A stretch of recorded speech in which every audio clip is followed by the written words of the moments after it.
भाइयों और बहनों, मकर संक्रांति का दिन कोई साधारण त्योहार नहीं है। यह वह दिन है जब पूरे साल की दिशा बदलने की शक्ति होती है। शास्त्रों में कहा गया है कि जिस दिन सूर्य देव अपनी चाल बदलते हैं, उसी दिन मनुष्य के भाग्य की दिशा भी बदल सकती है। और यही कारण है कि मकर संक्रांति को साल का सबसे गहरा, सबसे प्रभावशाली और सबसे निर्णायक दिन माना गया है। लेकिन अफसोस की बात यह है कि आज के समय में लोग इस दिन को केवल पतंग उड़ाने, तिल गुड़ खाने और पकवान बनाने तक सीमित कर देते हैं। अगर आपको सच्चा कंटेंट भक्ति पसंद है तो अभी चैनल को सब्सक्राइब करें, लिपन कुमार ब्लॉग्स को, और इस वीडियो को जरूर देखें। जबकि इस दिन एक ऐसा गुप्त और सरल उपाय बताया गया है जो जीवन की बड़ी से बड़ी परेशानियों को जड़ से समाप्त कर सकता है। दोस्तों, आज मैं आपको उसी उपाय के बारे में बताने जा रहा हूं। यह उपाय सुनने में बहुत छोटा लगेगा, इतना छोटा कि कई लोग इसे नजरअंदाज कर देंगे।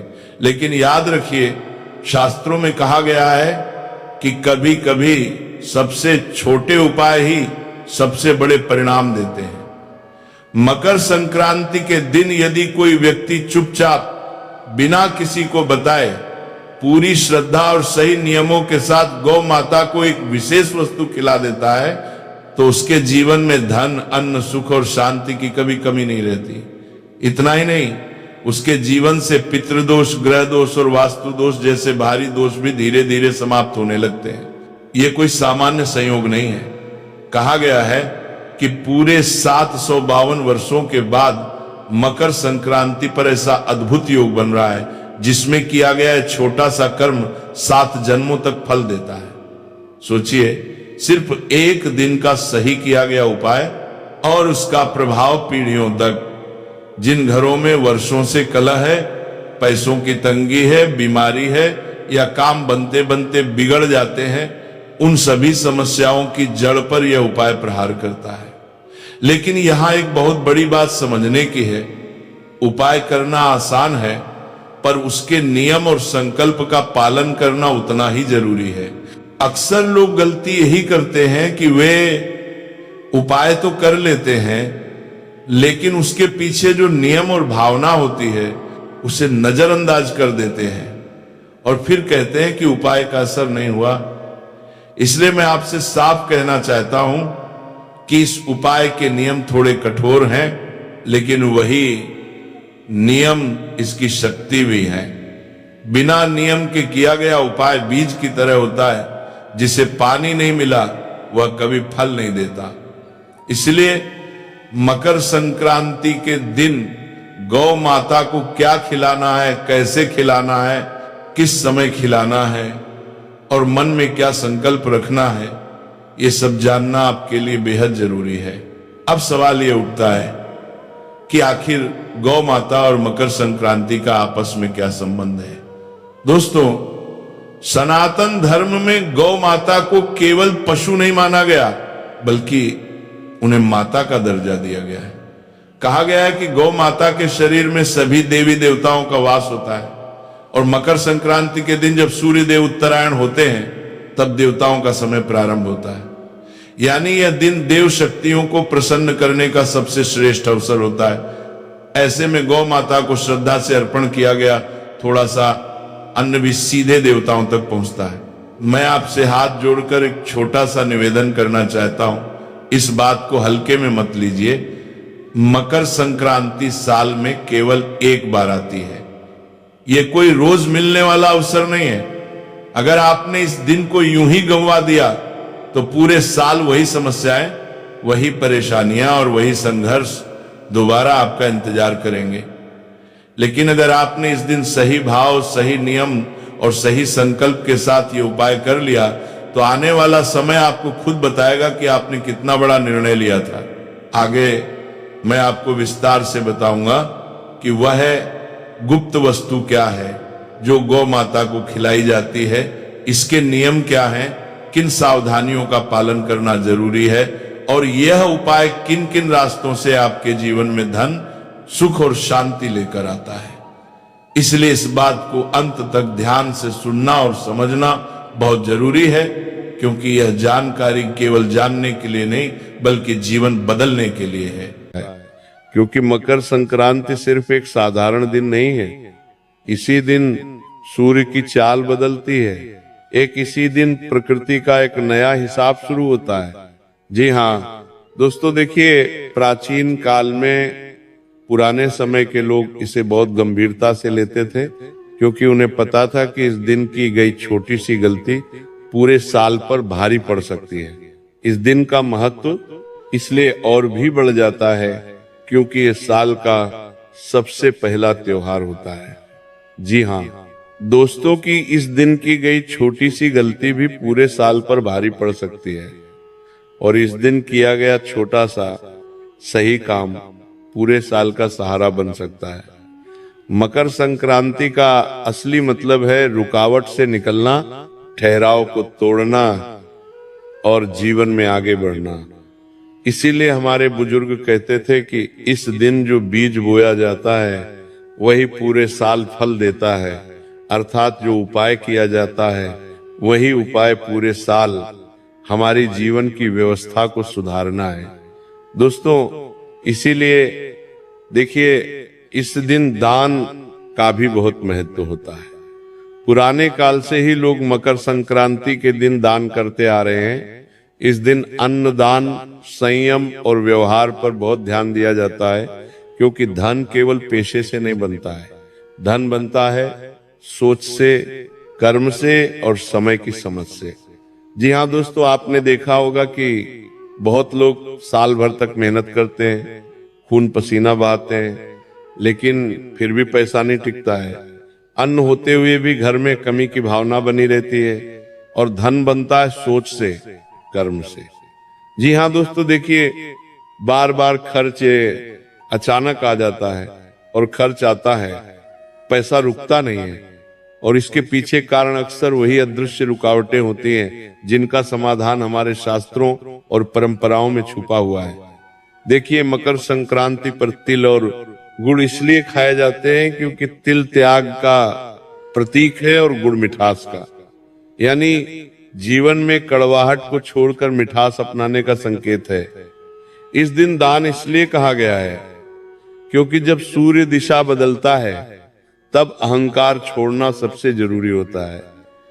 पुराने समय में लोग इस दिन ज्यादा बोलते नहीं थे, झगड़ा नहीं करते थे, और किसी भूखे को देखकर अनदेखा नहीं करते थे। जी हाँ दोस्तों, क्योंकि माना जाता था कि इस दिन की गई उपेक्षा सीधे भाग्य में दर्ज हो जाती है। इस दिन किए गए कर्म सीधे भाग्य की किस्मत की दिशा को बदल देते हैं। जी हाँ दोस्तों, इसलिए कहा गया है कि मकर संक्रांति का पर्व साधारण नहीं माना गया है। अब यहाँ एक बहुत गहरी बात आती है जिसे बहुत कम लोग समझते हैं। मकर संक्रांति पर प्रकृति सुनती है लेकिन शोर नहीं सुनती, दिखावा नहीं देखती। मकर संक्रांति का पर्व है सिर्फ भावना और मौन को, किए गए कर्मों को ही पहचानना, यानी कि जो गुप्त उपाय और जो गुप्त कार्य अगर हम मौन रहकर करेंगे, सबसे छुपा कर करेंगे, तभी उसका फल हमें प्राप्त होगा। दोस्तों इसीलिए जो लोग इस दिन कैमरा लगाकर लोगों को दिखाकर दान करते हैं, उन्हें संतोष तो मिलता है लेकिन स्थायी फल नहीं। क्योंकि देखिए आज के समय में लोगों ने दान पुण्य को भी एक ट्रेंडिंग टॉपिक बना दिया है। गौशाला में लोग जा रहे हैं तो वहां पर फोन निकाल कर खड़े हो जाते हैं, गाय माता को चारा खिलाते हैं, किसी अन्न और धन का किसी गरीब को दान कर रहे तो उनके साथ फोटो खिंचवाते हैं, वीडियो बनाने लग जाते हैं, लोगों को दिखावा करते हैं। लेकिन शास्त्रों में बताया गया है कि दो चीजें हमें हमेशा लोगों से छुपा कर करना चाहिए, पहला दान और दूसरा पूजा पाठ और ध्यान। क्योंकि ये दो चीज जितनी छुपी हुई रहेंगी उतना फल आपको मिलेगा। जल्दी ही तो देखिए कि अब धीरे धीरे मैं आपको उस दिशा में ले जा रहा हूं जहां असली रहस्य छुपा है। लेकिन उससे पहले यह समझना जरूरी है कि गाय को हमारे शास्त्रों में इतना ऊंचा स्थान क्यों दिया गया है। जी हाँ दोस्तों, क्योंकि देखिए ये उपाय सिर्फ गौ माता पर ही निर्भर करेगा और उस इंसान पर निर्भर करेगा जो इंसान ये उपाय कर रहा है। तो आज ये उपाय किस तरह से अपनी दिव्य शक्ति तुम्हें दिखाएगा, ये उपाय किस तरह से तुम्हारे जीवन से अंधकार को मिटाएगा, ये उपाय किस तरह से तुम्हारे जीवन में खुशियों की रोशनी लेकर आएगा। हर एक बात समझ लेना, हर एक बात अच्छे से सुन लेना, क्योंकि अगर तुमने अनसुना किया या तुम कोई बात भूल गए तो ये उपाय अपना नकारात्मक असर भी दिखा सकता है। यानी कि तुम तो सोचोगे कि यार मैंने तो जीवन में अपना अच्छा, अपना भला करने के लिए उपाय किया था, लेकिन मेरे साथ बुरा क्यों हो गया। इसके पीछे का कारण यही होगा कि तुमने एक एक बात को अच्छे से नहीं समझा होगा या एक एक बात को अच्छे से नहीं सुना होगा। देखिए दोस्तों, मैं आपको बताता हूं कि गाय को हमारे शास्त्र में इतना ऊंचा स्थान क्यों दिया गया है कि गाय तो सिर्फ एक प्राणी है, गाय तो सिर्फ एक पशु है तो नहीं। देखिए, गौ माता तुम्हारे पूरे जीवन से संबंध रखती है। गौ माता के अंदर ही तुम्हारे जीवन के ना जाने कितने रहस्य छुपे हुए हैं। जब किसी व्यक्ति की मृत्यु हो जाती है तो हम क्यों उसके नाम का गौ माता को चारा डालते हैं। क्या तुमने कभी सोचा है, जब जीवन में दुख आता है, तकलीफ आती है और बीमारी आती है, तो हम क्यों गौ माता को याद करके गौ माता को भोजन खिलाते हैं। देखिए, गौ माता कोई साधारण पशु नहीं है। जी हाँ दोस्तों, गाय को माता इसलिए नहीं कहा गया कि वो सिर्फ दूध देती है, बल्कि इसलिए कि वो बिना मांगे देती है, बिना शिकायत के सहती है और बदले में कुछ नहीं चाहती। तो यही प्रकृति का स्वभाव है। देखिए, जिस घर में गाय का सम्मान होता है वहां केवल धन नहीं बल्कि स्थिरता आती है, और स्थिरता के बीच दोस्तों धन टिकता है। जी हाँ, लेकिन ध्यान रखिए, यहां मैं किसी को दिखाने वाला उपाय नहीं बता रहा, ना ही कोई ऐसा काम जो बाजार में बिकता हो, क्योंकि मैं गारंटी के साथ कहता हूं कि पूरे YouTube पर आपको आज से पहले इस उपाय के बारे में किसी ने नहीं बताया होगा ना। किसी कथावाचक ने बताया होगा, ना किसी गुरुजन ने बताया होगा, ना किसी विशेष पंडित या ज्ञानी ने बताया होगा, क्योंकि ये उपाय इतना गुप्त है कि इस उपाय का उल्लेख किसी भी शास्त्र में नहीं मिलता है। जी हाँ दोस्तों, ये उपाय सिर्फ किया जाता है सच्चे मन से, सच्चे दिल से, पवित्र कर्म से। जी हाँ दोस्तों, देखिए कि जो उपाय मैं बता रहा हूं वो उपाय हमेशा चुपचाप किया जाता है, और अब तक जो मैं बता रहा था वो भूमिका थी, क्योंकि अगर आप सीधे उपाय पर आ जाते तो उसका असर आधार रह जाता। अब ध्यान से सुनिए, क्योंकि यहां से बात गुप्त हो जाती है और यहीं से इस उपाय का असली महत्व और इस उपाय की असली प्रक्रिया शुरू होती है। जी हाँ दोस्तों, बता देता हूं कि सबसे पहले तो मकर संक्रांति का जो दिन है, उस दिन आप सुबह ब्रह्म मुहूर्त में उठिए। देखिए, आप चाहे पूरे साल 9:00 बजे उठते हो, 10:00 बजे उठते हो, 11:00 बजे उठते हो, जितनी भी बजे उठते हो, उठ जाना। लेकिन मकर संक्रांति के दिन तुम्हें ब्रह्म मुहूर्त में उठना है। और मैं ये नहीं कह रहा हूं कि ब्रह्म मुहूर्त में उठते ही ठंडे पानी से नहा लो, नहीं। ध्यान से सुनिए जो बात मैं आपको बता रहा हूं कि मकर संक्रांति के दिन सुबह ब्रह्म मुहूर्त में उठकर स्नान कीजिए। स्नान करने के बाद आपको सबसे पहले इस चीज का ध्यान रखना है कि जितना ज्यादा हो सके मौन रहने की कोशिश करें। किसी से ज्यादा बातचीत ना करें, किसी से ज्यादा आप अपने भावना रखें। सिर्फ अपने मन में आप भगवान का स्मरण करें और भगवान का नाम लेते रहें या नाम जप करते रहें। देखिए, उठने के बाद मोबाइल भी नहीं देखना है और मन को शांत रखकर ये भावना रखें कि आज मैं कुछ ठीक करने जा रहा हूं, मांगने नहीं। क्योंकि इस उपाय का मूल उद्देश्य यही है कि ये तुम्हारे जीवन को एक नई दिशा की ओर लेकर जाएगा। जो चीजें तुम्हारे जीवन में बिगड़ी हुई है उन चीजों को ये उपाय सुधारेगा। जी हाँ दोस्तों, देखिए, मन में आपको यही भावना रखनी है कि आज मैं कुछ ठीक करने जा रहा हूं, मांगने नहीं जा रहा हूं। इसके बाद गाय के लिए जो चीज बनाई जाती है वो देखने में बहुत साधारण होती है, इसीलिए लोग इसे हल्के में ले लेते हैं, लेकिन यही इसकी ताकत है।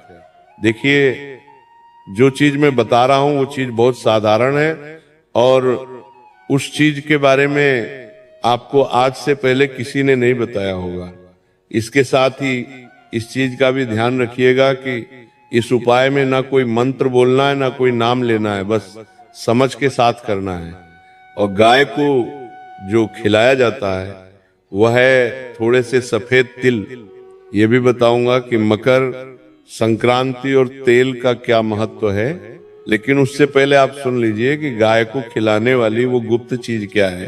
कान खोल लीजिए और अगर आप किसी कागज पर लिखना चाहते हैं तो लिख भी लीजिए, ताकि अच्छा रहेगा कि आप भूले नहीं। ध्यान से सुनिए। आपको थोड़े से सफेद तिल लेने हैं, थोड़े से काले तिल लेने हैं, थोड़ा सा गुड़ का चूर्ण लेना है और ध्यान रखें, टुकड़ा नहीं आपको चूर्ण लेना है। यानी कि अगर आपके घर में गुड़ है तो उस गुड़ को आप पीस लें। अब उसमें कुछ कच्चे चावल के दाने और सबसे अंत में उंगली से छुआ हुआ एक नमक बूंद देसी घी आपको उसमें मिलाना है, यानी से कि उसके अंदर थोड़ा सा काला नमक मिलाना है, थोड़ा सा सेंधा नमक मिलाना है और गाय का शुद्ध पवित्र एक चुटकी घी उसके अंदर मिलाना है। अब यहाँ एक बहुत गुप्त है कि सेंधा नमक जो मिलाया जाता है तो वो नमक साधारण नहीं होता है। और ये भी ध्यान रखिएगा कि आप गलती से कहीं साधारण नमक मत मिला देना, उसमें थोड़ा सा सेंधा नमक मिलाना और थोड़ा सा काला नमक मिलाना। देखिए, ये सब किसी थाली में सजा कर नहीं बल्कि सीधे हाथ में लेकर गाय को खिलाना है।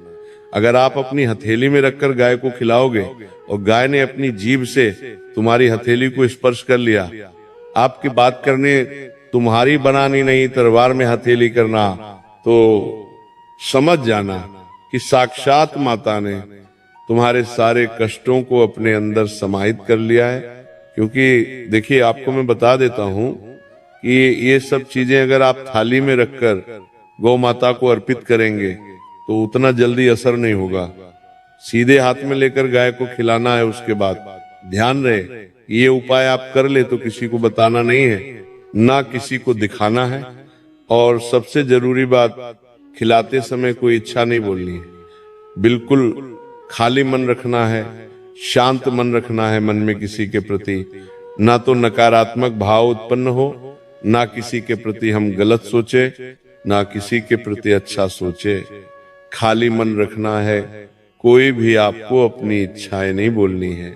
जी हाँ, बस मन में ये भावना रखना है कि जो होगा सही होगा और जो आप माता मेरे लिए करेगी उसी में मेरी खुशी होगी, इतना बोलना है। और बता देता हूं कि अगर इसे गाय थोड़ा सा भी खा लेती है, अर्पित कर लेती है, तो समझ लीजिएगा कि संकेत मिल गया है।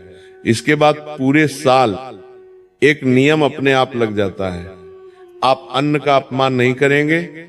इस उपाय को करने के बाद 3 से 4 नियम है जो मैं बता रहा हूं। अन्न का अपमान नहीं करेंगे, क्योंकि अन्न किससे संबंध रखता है? मां अन्नपूर्णा से। अन्न का अपमान करोगे तो आप सीधा मां अन्नपूर्णा का अपमान करोगे। दूसरी चीज है दोस्तों कि खाने को व्यर्थ नहीं फेंकेंगे और महीने में कम से कम एक बार किसी जानवर या किसी पक्षी के लिए चुपचाप आप कुछ खाने का रख देंगे बिना किसी को बताए। देखिए, इतना तो आप कर ही सकते हैं। हर इंसान रोज दान पुण्य तो करता ही है, तो मैं आपको कह रहा हूं कि भले आप रोज मत करना, लेकिन हर महीने आप पशु या पक्षी के लिए कुछ खाने का जरूर रख देना। क्योंकि आपको ध्यान रखना चाहिए कि कुछ भी उपाय अगर हम करते हैं तो वह उपाय तभी फल देगा जब हम उस उपाय में अपना थोड़ा सा मन, थोड़ा सा तन और थोड़ा सा धन समर्पण करेंगे तो जी हाँ दोस्तों, बता देता हूं कि यही इस उपाय की पूरी श्रृंखला है। ये कोई चमत्कार नहीं बल्कि संतुलन है। और जब संतुलन बनता है तो अन्न और धन अपने आप रास्ता ढूंढ लेते हैं। तो यही कारण है कि पुराने लोग बिना ज्यादा कमाई भी कभी खाली नहीं रहते थे। मकर संक्रांति का यही असली रहस्य है। कम बोलो, सही करो और समय पर करो। जो इस बात को समझ गया उसके घर में कमी शब्द धीरे धीरे खुद ही निकल जाता है। जी हाँ दोस्तों, देखिए मकर संक्रांति के दिन अगर आप इस उपाय को करेंगे तो ये उपाय आपको बहुत जल्दी लाभ देगा और उस लाभ की सीमा भी ये उपाय तय करेगा कि कितनी मात्रा में देना है और कैसे देना है। इसके बाद देखिए मैं आपको बताता हूं कि ये उपाय किस तरह अपना असर दिखाएगा। देखिए दोस्तों, मैं ये नहीं कह रहा हूं कि इस उपाय को करने के बाद तुम रातों रात करोड़पति बन जाओगे।